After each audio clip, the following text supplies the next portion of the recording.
My vlogs, my stories. Blessed Thursday, everyone! Ideal na life as a nanny dito sa bansang Romania. Hi, ito pala yung ganap sa araw na ito is gumawa na ako ng breakfast. Tapos, nang umalis na yung mga amo, tsaka na ako laba dahil medyo marami-rami na ako labahan. Pero sa isang linggo is ilang beses lang ako naglalaba. Pag marami is hindi naman, inaano ko lang, alternate. Pero dahil hindi naman sila magastos sa damit, yan lang yung labahan ko. Kaya every 1 week, 2 times na ako naglalaba dyan. Kagandahan nung pala dito is hindi na ako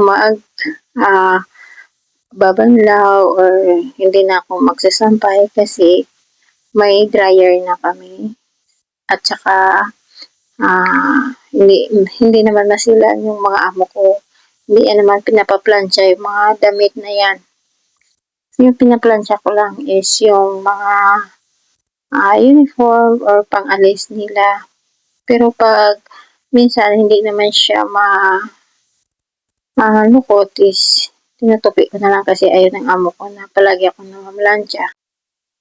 Nagtitipid data sa kuryente. Hindi po, ayaw nila kasi yung marami na akong tinatrabaho tapos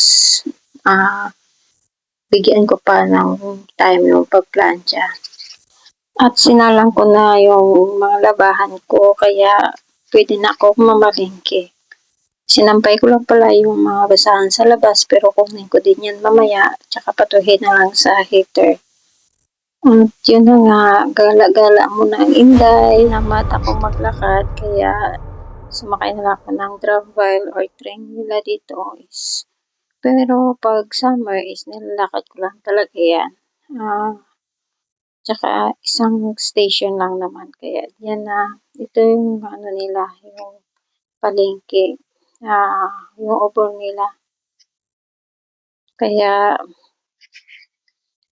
minsan ka din ba, relax din kasi makagala-gala ka. Ito lang talaga yung kagandahan bilang nanny ko dito. At nag-prepare na rin pala ako ng pang-dinner nila. 4 o'clock ako nag-start kasi parating na yung mga amo ko ng 5. 4 ko nakamarinate na yung chicken wings. Tapos nagprito na ako dyan ng cauliflower tsaka patatas. At saka yung chicken legs is minarinate ko para kinabukasan is iluto ko sunod na araw.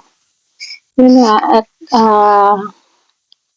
habang naghihintay sa kanila is plansya-plansya konti para may time din kasi ko lang naman yun lagay ko na lang sa oven yun.